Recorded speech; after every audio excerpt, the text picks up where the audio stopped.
તહેવારો આવે એટલે ઘરમાં ખુશીનો માહોલ સર્જાય, પણ આ વખતે તહેવારોની ખુશી પહેલાં જ મોંઘવારીનો માર સામાન્ય જનતાની કમર તોડી રહ્યો છે। ખાંડના ભાવમાં ઉછાળા બાદ હવે ડુંગળીના ભાવમાં અચાનક વધારો અને ત્યારબાદ સૂકા મેવામાં તો જાણે મોંઘવારીનો વિસ્ફોટ થયો છે। કિસમિસ, બદામ અને એલચીના વધતા ભાવોએ ગરીબ અને મધ્યમ વર્ગના તહેવારોના બજેટમાં સીધું ગાબડું પાડ્યું છે। સવાલ એ છે કે તહેવારોની ઉજવણી થશે કે પછી મોંઘવારીનું ગણિત જોતા લોકોના મોઢે તાળા લાગશે। છેલ્લા એક સપ્તાહમાં જ ડુંગળીના ભાવમાં મોટો ઉછાળો જોવા મળ્યો। માત્ર 7 દિવસ પહેલાં જે ડુંગળી 30 થી 40 રૂપિયા પ્રતિ કિલોની ભાવે મળતી હતી તેનો છૂટક બજારનો ભાવ હવે 60 થી 70 રૂપિયા પ્રતિ કિલો સુધી પહોંચ્યો છે। પણ મોંઘવારીની આ કહાની અહીં જ અટકતી નથી।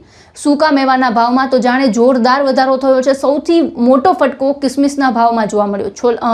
થોડા સમય અગાઉ પ્રતિ કિલો 250 રૂપિયાના મળતી કિસમિસ હવે સીધા 450 રૂપિયા પ્રતિ કિલોએ પહોંચી છે, એટલે કે આશરે 80% વધારો થયો છે। બદામની વાત કરીએ તો એક સપ્તાહ પહેલાં 1000 રૂપિયા પ્રતિ કિલોની મળતી બદામ હવે 1200 રૂપિયા પ્રતિ કિલો થઈ છે, એટલે કે લગભગ 20% જેટલો વધારો તેમાં થયો છે। અને એલચી જે પહેલેથી જ સામાન્ય માણસ માટે મોંઘી ગણાતી હતી તેના ભાવમાં પણ 30%નો વધારો થયો છે।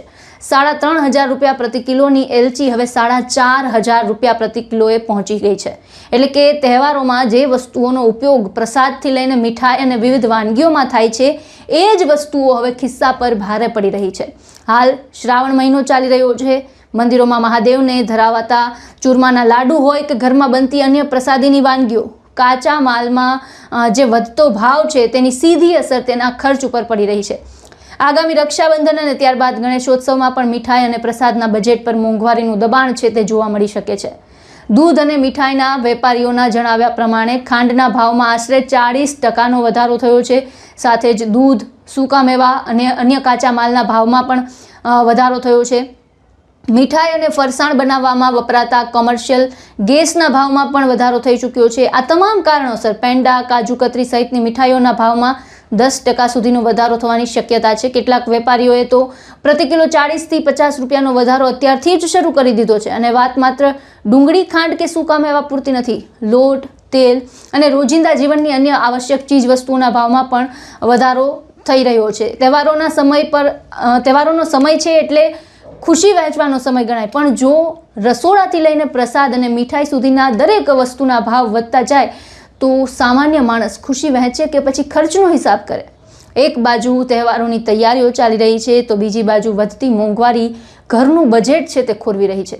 પ્રશ્ન માત્ર ભાવ વધારાનો નથી, પ્રશ્ન એ છે કે સામાન્ય માણસના તહેવારની ખુશી પર મોંઘવારીનો આ બોજો કેટલો લાંબો ચાલશે? હવે જોવાનું એ રહેશે કે બજારના આ બેફામ ભાવ પર લગામ ક્યારે આવશે અને સામાન્ય જનતાને તહેવારોમાં રાહત ક્યારે મળશે? આ મુદ્દે આપના વિચારો, આપના મંતવ્ય અમને કમેન્ટ બોક્સમાં જણાવો।